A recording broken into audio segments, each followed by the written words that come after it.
before we end our game, let's have a look at how we can actually have like a multiple choice. So far we've said things like pick up or throw a stone at. We've only had 2 choices, where we might actually want to have more than 2 choices. Now we've used the sort of choices, use S for this or use P for that, etc. But now we're going to use the if, elif, else choices. All right, so that gives you, if you choose this, then something happens, or else, if you choose this, something else happens, and if you don't choose either of those options, then a third option happens. Let's take you through what I'm talking about here. So at the moment I am on the rucksack tab, and I'm actually going to go back to my Adventuretime tab. So down here, we've already got in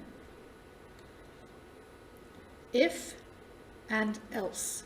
Okay, that gives us 2 options. If P, then something happens, else something else happens. Now let's see if we can actually add in some of our story here. We can add another option in here, and we can actually ask them to have 3 different choices. So to continue with our story, what I'm going to actually do is I'm going to type in print. So I'm just going to make sure that I am on a new line and I'm back at the edge. So I'm going to type in print, and then I'm going to add to my story. So I have to put in my brackets and my speech marks, and what I'm going to say is, out of the gloom comes a strange sound. We can now say, let's put a full stop there. Okay, so a furry monster appears with 3 eyes, all looking, oopsie days, looking at you. You're going to need to decide what to do.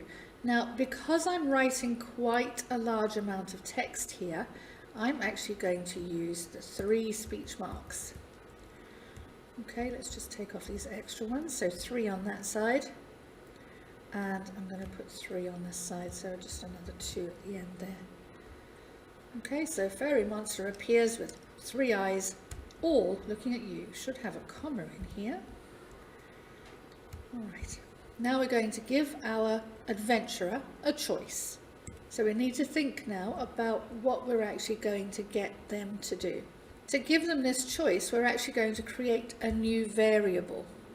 And that new variable is going to be called choice 3 in this instance. Okay, because I'm giving them 3 choices. So choice 3 is going to be my variable. So choice 3 equals, and it's going to be the user input that decides what that choice is going to be. And I have to decide on 3 different types of action that are going to take place. So what I can say to the person, my adventurer, is type A to attack,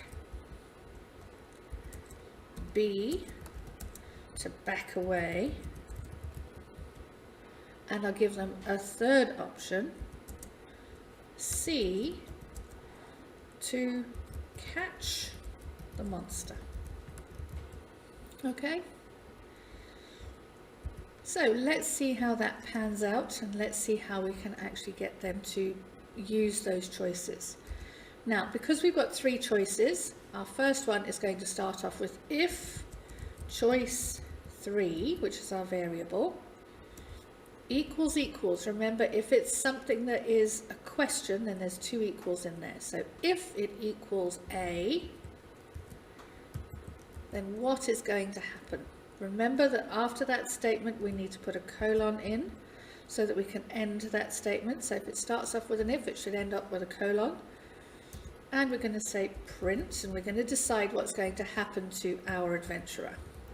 So what do we think is going to happen? So they've typed in A, you're going to attack. Okay, you attack the monster, and it starts crying like a baby. Poor little thing. Let's just check my spellings here. Okay, so that's my first choice. Let's put in another choice now. So we're going to say elif, which is if the first option isn't correct, then what else could be the choice? Okay, or else if. So elif choice 3 equals, we're going to put in our B. Then let's see what's going to happen now. So we're backing away. So what's going to happen? Whoops, I forgot my colon. So we're going to say print, and then in brackets with speech marks, we're going to state what's going to happen. You back away, and the monster runs toward you, calling mummy.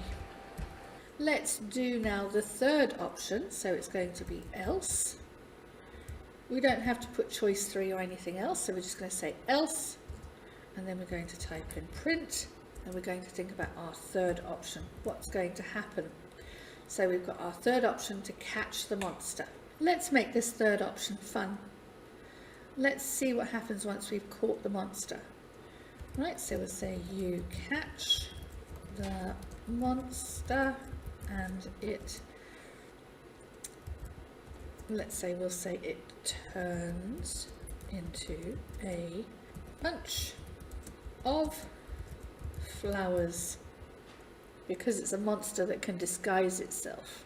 Okay, so we give you that third option, and obviously that gives you some variety to continue your story. So remember, elif is used to provide you with another choice. You can use as many elif commands as you want. So if you wanted to have 5 choices, you could do. You can have like 5 elifs if you want before you actually start using the else. But remember, once you use else, that's your last choice. Okay, so I'd like you to give that a go, and we'll be having a look in a moment at how to end our story.